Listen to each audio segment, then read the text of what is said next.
said the same thing about the internet. People have said the same thing about, I don't know, nuclear reactors, nuclear power.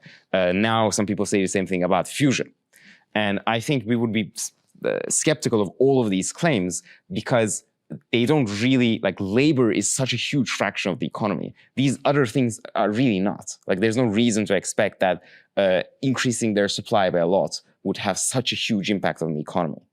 And we really do think, in this case, the arguments specifically about AI are very strong. Our best theories of economic growth just robustly predict this, unless you make very unfavorable and, like, what looks to us like unrealistic assumptions, which is why we think it's like there doesn't seem to be an obstacle to it being physically possible. Now, there is, of course, eventually we think we are going to hit these non-equal inputs, and then we're going to have some. So, for instance, people are worried about the impact of AI on wages and employment. This is something like people worry about a lot, and there is a common argument that is offered by economists as to why these worries are unfounded or overblown. And this has been offered also in past examples of automation. It's very simple.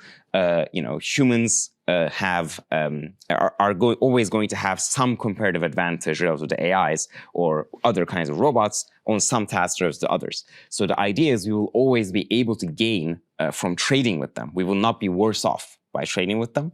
And the way this is manifested in the past is, say that cars become like much more efficient than like humans at transportation. We get on cars and there's no need to have horse drivers or horses, or like a lot of people can become unemployed suddenly. Or we have spreadsheet software, and then suddenly a lot of people whose job it was to multiply and add numbers in corporations, suddenly they're unemployed. But of course, unemployment doesn't stay out forever. Those people find some new task to do that is not yet automated. And in fact, the fact that these tasks got automated makes them more productive. So not only do their wages not go down, they in fact go up after they transfer to these new tasks.